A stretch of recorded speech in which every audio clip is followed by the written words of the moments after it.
Hello viewers, আজকে আপনাদেরকে দেখাবো কিভাবে সহজে একটি শাপলা ফুল আঁকাতে হয় এবং কালার করতে হয়। তো আসুন শুরু করা যাক। আপনারা সাথে থেকে শেষ পর্যন্ত ভিডিওটি দেখতে থাকুন।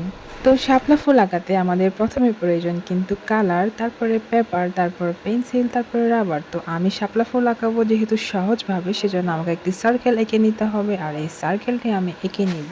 তো প্রথমে একটি বৃত্ত এঁকে নিয়ে তারপরে এখানে আমি একটি প্লাস চিহ্ন আঁকাবো, আর প্লাস চিহ্নের মধ্যে মাঝখানের যে দাগটি নিচের সেটা আমি একটু নিচু করে দিয়েছি, খেয়াল করুন। তারপরে মাঝ বরাবর আমি একটু ফুটো দিয়েছি। ফুটো দিয়ে নেওয়ার পরে ফুটো থেকে আমি এই যে উপর বরাবরে আমি রাউন্ড করে ফুটো থেকে মাথা পর্যন্ত একটু মাঝখানে আবার পেটটা বড় করে দিয়ে তারপরে আমি একটার পর একটা এভাবে করে দাগ দিয়ে নিচ্ছি। তো খেয়াল রাখতে হবে একটা পাপড়ির সাথে আরেকটা পাপড়ি যেন সমান হয়, সমান হলে দেখতে ভালো দেখায়। তো আমি এভাবে করে প্রতিটা পাপড়ি ড্রয়িং করে নিয়েছি। আমি এই নিচের পাপড়ি দুটোতে একটু ডাবল লাইন করে দিয়েছি, আপনারা খেয়াল করেছেন। তারপরে যে অপ্রয়োজনীয় অংশ সেটি রাবার দিয়ে মুছে নিয়েছি। তারপরে আমি একটি বটু এঁকে নিয়েছি। তারপরে হচ্ছে পাতা, আর পাতা আঁকার জন্য একটি ভি এপাশে এবং ওপাশে আপনার যেখানে সুবিধা হয় সেখানে একটু সুন্দর একটি জায়গা দেখে সেখানে একটি ভি এর মতো করে দিয়ে তারপর হার্ট শেপের মতো করে দুটো পাতা আঁকাতে হবে। আর এদিকে আমি কলিও এঁকে নিয়েছি শাপলা ফুলের। তো এই তো সহজভাবে আমি শাপলা ফুল ড্রয়িং করে ফেললাম। এইখানে পানিও ড্রয়িং করে দিলাম। এখন কালার করার পালা। তো আমার যে কালারগুলো প্রয়োজন সেটি আমি নিয়ে নিচ্ছি। এখানে আমি একটু রেড কালার নিয়েছি, পিঙ্ক কালার নিয়েছি, লাইট পিঙ্ক কালার নিয়েছি। তো 3টি কালার নিয়েছি, এগুলো আমি পাপড়িতে কালার করব। আর বটু এবং পাতার জন্য যে কালার নিতে হবে, পাতা যেহেতু গ্রিন কালার হয়, তো এখানে লাইট গ্রিন কালার এবং এই যে ডিপ গ্রিন কালার, এই দুটো আমি নিয়ে নিয়েছি। তারপরে এখানে পানি কালার করার জন্য আমাকে অবশ্যই ব্লু কালার নিয়ে নিতে হবে। আর ব্লু এর মধ্যে আমি 3টি শেডে কালার নিয়ে নিয়েছি, একটি ডার্ক, তারপর লাইট, হাইলাইট, এই 3টা কালার নিয়ে নিয়েছি ব্লু কালারের মধ্যে। আর এইখানে পাপড়িতে কালার দেওয়ার জন্য আমি রেড কালারটা ফার্স্টে নিয়ে নিয়েছি। রেড কালারটা নিয়ে একপাশে ডার্ক করে দিচ্ছি, তারপরে এই কর্নারের অংশগুলো থেকে একটু ডার্ক বের করে নিচ্ছি। তো এইভাবে করে প্রতিটা পাপড়িতে আমি একপাশে ডার্ক করে দিচ্ছি, আর কালারটা একটু চাপ দিয়ে আস্তে করে হালকা করে ছেড়ে দিয়ে আমি কালারগুলো করছি।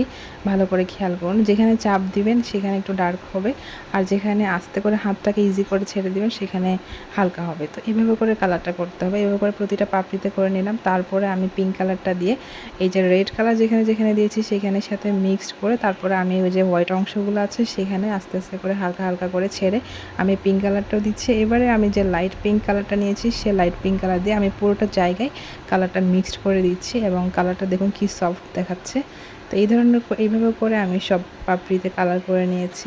আরেকটা বিষয় খেয়াল রাখতে হবে, এখানে চাপ দিতে বলেছি তার মানে এই নয় যে কালারটা অনেক জোরে চাপ দিতে হবে, এতে কালারটা কিন্তু ভেঙে যেতে পারে। সেজন্য অর্থাৎ যেখানে আমার ডার্ক করতে হবে সেখানে একটু ভারী করে আঁকাতে হবে, আর তারপরে আস্তে করে ইজি করে ছেড়ে দিতে হবে। তো এভাবে করে কালার করতে হবে। আর দেখতে পেয়েছেন যে আমি পাপড়িতে নিচের পাপড়ি দুটাতে যে ডাবল লাইন দিয়েছিলাম সেখানে আমি গ্রিন কালার দিয়ে নিয়েছি। আর গ্রিন কালারের মধ্যে ঠিক একই রকমের আমি এক সাইডে একটু ডার্ক করে দিয়েছি, তারপর ডার্কের সাথে আর একটু বাকি অংশগুলো আমি হোয়াইট অংশগুলোতে এই লাইট গ্রিন কালারটা দিয়ে নিয়েছি। তো এইভাবে করে তারপরে পাতার অংশেও ঠিক তাই করছি। এখানে এক পাশে ডার্ক করে নিয়েছি, তারপরে আমি বাকি অংশটুকু লাইট গ্রিন কালার দিয়ে তারপরে মিক্সড করে নিয়েছি সব জায়গাতে। তো এইভাবে করে বাকি পাতাটাও আমি এইভাবে করে কালার করে নিলাম। তারপরে কলিতেও এইভাবে ঠিকভাবে কালার করে নিলাম। আর এখানেও আমি ডার্ক রেড কালারটা এক পাশে দিলাম, তারপর পিঙ্ক কালারটা এক পাশে দিয়ে তারপর লাইট পিঙ্ক কালার দিয়ে পুরো কলিটা কালার করে নিয়েছি। আর আরেকটা বিষয় হচ্ছে, এখানে যে পানির রঙটা যখন করতে যাবেন তখন খেয়াল রাখতে হবে আমরা পাতার আশপাশ বা আর এই যে ফুলের বটু বা চারপাশে আগে বর্ডারের অংশগুলো কালার করে নিব। আমি বারবারই বলি বর্ডারের অংশগুলো কালার করে নিলে বাকি অংশগুলোতে কালার করলে সুবিধা হয়, সেজন্য আমরা বর্ডারের অংশগুলো কালার করে নিব। আর যেখানে ডার্ক দিচ্ছি খেয়াল করুন সেখানে ডার্ক দিতে হবে, ডার্ক ব্লু কালারটা। আর এরপরে আমরা লাইট ব্লু কালারটা দিয়ে নেব। তারপরে এভাবে করে আমরা পানির কালারটা খুব সুন্দরভাবে করে ফেলতে পারবো। তো এইভাবে আপনি এই টেকনিকগুলো অ্যাপ্লাই করলে দেখতে পারবেন যে খুব সহজে এবং খুব সুন্দরভাবে আপনি যে কোনো ছবি এঁকে ফেলতে পারবেন। আর সহজ এই ছোট ছবিগুলো এঁকে ফেলতে পারবেন, বিশেষ করে বাচ্চাদের জন্য। এবং চাইলে বাচ্চাদের বাবা মা বা যারা বাচ্চাদেরকে অনেক সময় বাসায় বসে ড্রয়িং টিচার না রেখে নিজেরাই শেখান, তারা চাইলে এই সহজ পদ্ধতি অবলম্বন করে বাচ্চাদেরকে শেখাতে পারেন। তো পানিতে একেবারে হাইলাইট একটু কিছু জায়গায় একটু হাইলাইট দেখানোর জন্য আমি একটু হোয়াইট কালার দিয়ে একটু টোন দিয়ে নিলাম এইভাবে করে, যেন পানির মধ্যে একটা চকচক গ্লেজ ভাব দেয়। এটা আপনি সম্পূর্ণ অপশনাল, আপনি এটা স্কিপ করতে পারেন, না দিলেও চলে। আরও ডিটেলসে কাজ করা যায়, যেহেতু আমি বাচ্চাদের উপযোগী একটি ছবি এঁকেছি তো সেজন্য আমি সহজভাবে দেখিয়ে নিলাম। আশা করি আপনাদের বেশ ভালো লেগেছে।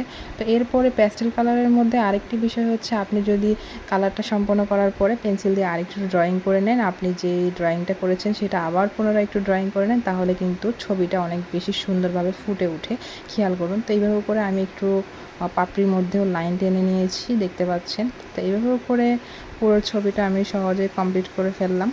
তো এই ছিল আমার ছবির ফাইনাল লুক। আশা করি আপনাদের ভালো লেগেছে। তো ভালো লেগে থাকলে নেক্সট আরও ভিডিওতে দেখা হবে, এবং কী ধরনের ভিডিও পেতে যাচ্ছেন অবশ্যই জানাবেন। আল্লাহ হাফিজ।